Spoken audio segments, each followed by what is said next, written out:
Bonjour. Noël, Caroline, Nancy, bonjour. Salut Maureen. Bonjour Anne.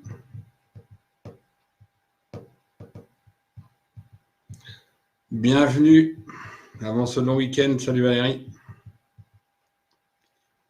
Bonjour Francine. Bonjour, bonjour.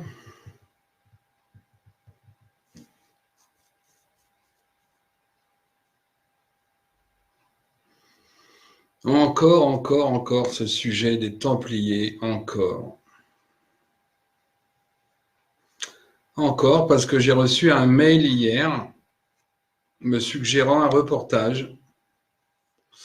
Et comme je lui ai répondu ça, alors quelqu'un, une amie, quelqu'un que je connais, qui effectivement ou se pose des questions, ou bien, comme elle me le dit, elle a trouvé ce reportage très intéressant. Ouais, d'accord. Mais quand j'ai lu le résumé qu'il y avait en dessous, je veux pas. Bonjour Nathalie. Systématiquement, quand je vois ce genre d'élucubration sur les Templiers, systématiquement maintenant, j'ai des hauts le cœur. C'est pas grave, j'en souffre pas et je vais pas en mourir demain.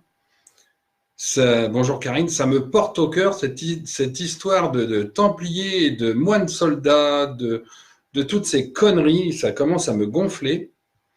Alors c'est bien, je remercie de toute façon Hélène qui m'a envoyé cette remarque parce que ça permet de faire un point. Un dernier, j'espère, avant que tout ça se soit révélé, parce qu'il y en a ras-le-bol d'entendre dire des conneries. Bonjour Véronique, bonjour Yvette, des conneries à propos des Templiers. On véhicule une hérésie terrible avec des gens qui se prétendent d'ordre templier ou des lucifériens parce que Lucifer contrôlait le monde. Enfin, mais il y a vraiment tout et n'importe quoi. Même chez les pseudo-spécialistes. Alors évidemment, quand je pense à ça, je pense justement à la personne qui est citée comme étant un vrai historien de l'époque, Alain de Murger. Ouais, c'est un historien. Mais un historien, c'est quoi? C'est quelqu'un qui brode les trouvailles archéologiques avec ce qui est connu d'avant. Bonjour, bonjour. Et ce qui est connu d'avant, c'est quoi? Ben, c'est ce qui est affirmé par ceux d'encore avant, puis ceux d'encore avant, puis ceux d'encore avant. Et en faisant comme ça, je peux remonter jusqu'à Moïse, comme je l'ai déjà dit.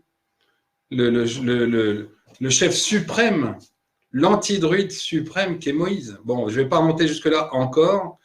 J'aimerais bien cibler pourquoi, comment, qui, quoi, les Templiers. Une fois de plus, avec un peu moins de longueur dans la vidéo, parce que je pense qu'il n'y a pas besoin de faire si long pour arrêter toutes ces conneries qui sont véhiculées même par les historiens, qui sont contradictoires, mais dont personne ne fait le puzzle quelque part avec les pièces qu'ils ont. Bonjour Martine. Alors, il y en a ras-le-bol de ces reportages où on vous montre des moines soldats en tenue blanche, cape blanche et tout pour aller au combat, avec des milliers de gens en tenue blanche, croix rouge, qui se voient donc de loin. Est-ce que les militaires d'aujourd'hui, pour aller au combat, mettent des gilets jaunes réfléchissants? Ben non, c'est tenue camouflage. Et tous ne sont pas commandeurs ou novices ou écuyers ou quoi que ce soit. Bonjour Marie-Thérèse. Ce sont pas tous des gradés, entre guillemets, qui sont au combat et qui, c'est nous, on arrive, vous nous voyez bien, on est là, sans déconner. Il y a tout un tas d'aberrations comportementales et le gros problème justement des historiens, c'est de ne pas faire de comportementalisme, de ne pas aller chercher comment est-ce qu'on peut agir ou réagir. C'est de prendre un texte et sans chercher à le décrypter, sans savoir même si ce texte est juste d'ailleurs. Et je l'ai dit à propos de la guerre des Gaules, voilà, on l'attribue à César, mais la guerre des Gaules, c'était 250 ans avant. Là, c'est le même genre de truc. Soi-disant, on a des écrits que ceci, que cela. Bonjour Sophie, on ne sait pas qui les a écrits, ni quand. C'est pas parce qu'il y a une signature en bas que la personne l'a écrite. Vous savez tous qu'à une époque, il n'y a pas si longtemps que ça, les écrivains avaient des nègres. D'ailleurs, entre parenthèses, pour ceux qui le suivaient Cross-Souplon, quand vous voyez comment il écrit par mail, c'est sûr et certain que ce n'est pas lui qui écrit. Alors, à moins d'avoir un super correcteur. Bref, donc, Arrêtons. Alors déjà, les Templiers, il faut savoir donc que c'est un ensemble qui a été créé pour aller chercher des objets, qui a été créé pour aller chercher des objets restés à Jérusalem, qui étaient en mauvaise posture, ces objets, par rapport au combat entre les Byzantins et les Ottomans. Les Ottomans menaçant les Byzantins de famille avec les ducs de Normandie leur ont demandé de récupérer les objets sacrés. D'autant que ces objets sacrés concernaient le Christ et donc la chrétienté d'Occident. C'est à ce moment-là que les deux religions, en quelque sorte, que la religion s'est fracturée en deux, entre la chrétienté, le catholicisme d'Orient et le catholicisme d'Occident. C'est à ce moment-là que ça a été scindé par la célèbre ou pas Zoé Porphyrogénète, entre autres, et Michel IV, Alexis Comnène, ce sont des noms que vous pouvez aller chercher, vous allez comprendre l'histoire avec ça. Et avec, de l'autre côté, Robert le Magnifique, père ou grand-père de Guillaume le Conquérant. Ça, c'est lié.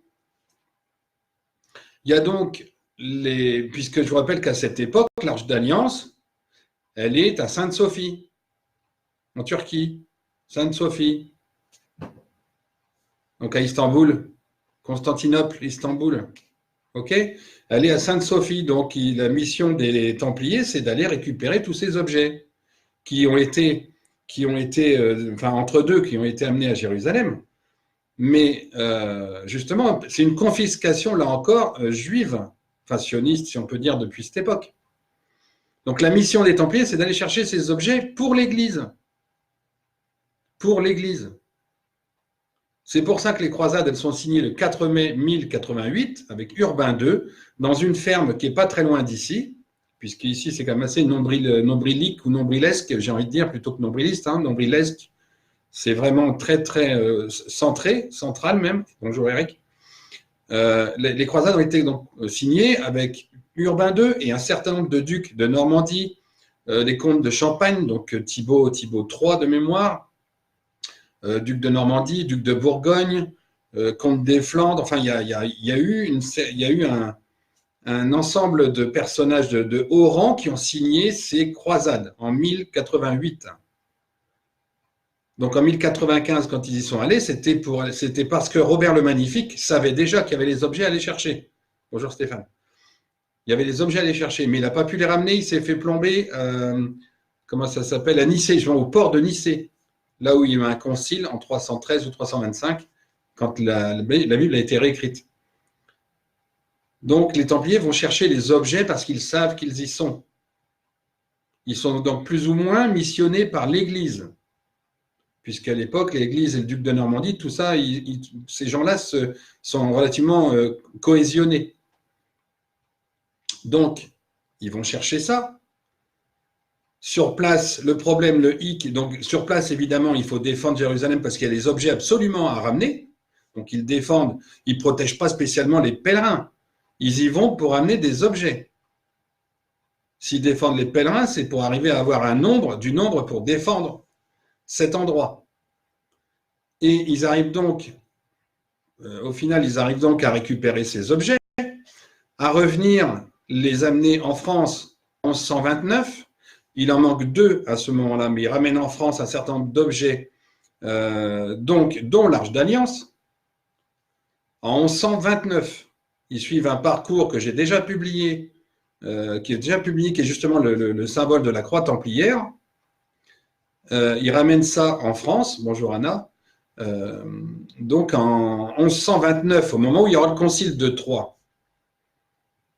Le problème, c'est que 1128-1129, ils ont bien compris qu'il y avait une supercherie derrière, puisqu'il y a aussi la croix à ramener. Et quand ils vont ramener ça ici, là où ça doit être stocké, donc la croix elle est à 800 mètres, elle n'est pas très très loin de moi d'ailleurs, ils se rendent compte, là où ils vont déposer les objets, Hugues de Payen II, le fils d'Hugues de Payen I, se rendent bien compte qu'il y a quelque chose qui cloche, puisqu'il y a 2 corps, le corps du Christ et le jumeau. Ils se rendent compte à ce moment-là qu'il y a une supercherie et qu'il y a un jumeau, qu'il y a quelque chose qui ne colle pas dans ce que l'Église leur a dit. Il y a quelque chose qui ne colle pas.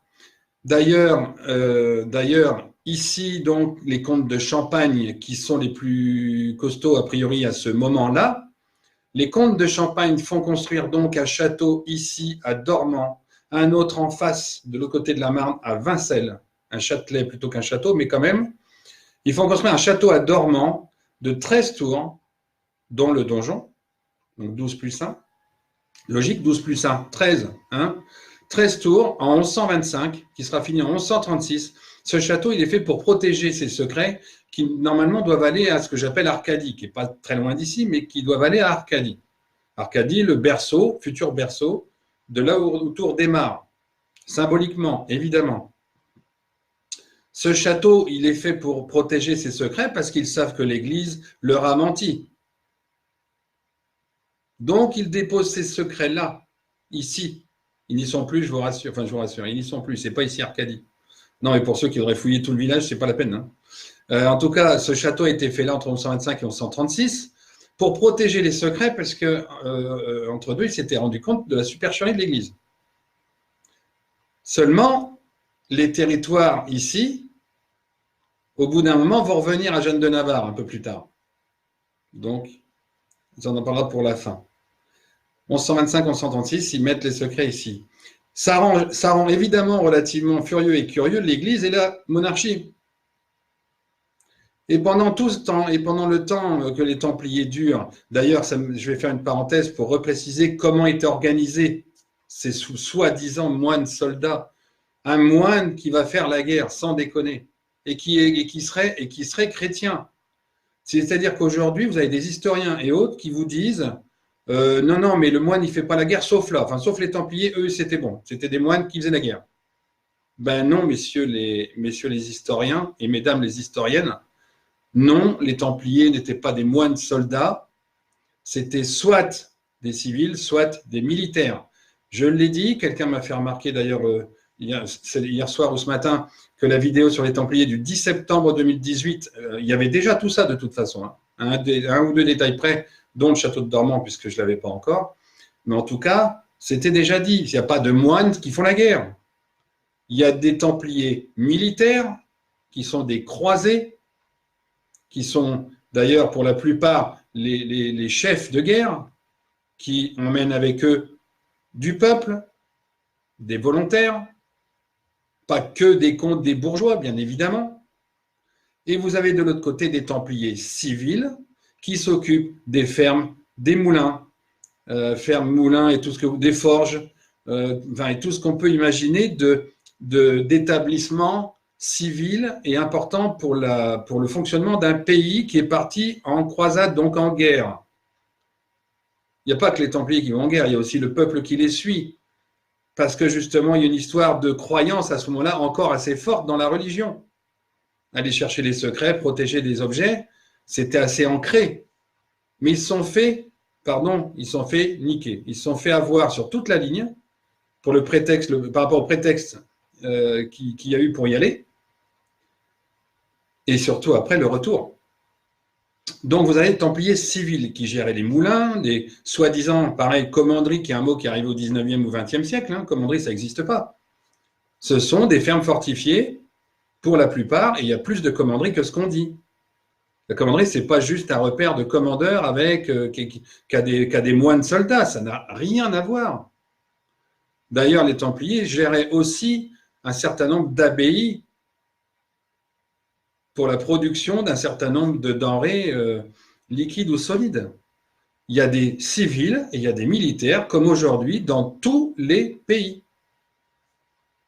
Un détail près, peut-être la Suisse, mais parce que les deux sont confondus, parce que ce sont des réservistes. Mais sinon, vous avez les États, les pays ont toujours été organisés avec des militaires et des civils.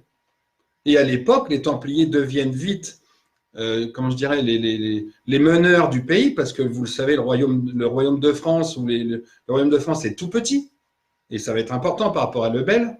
Le royaume de France est tout petit, les duchés, les comtés,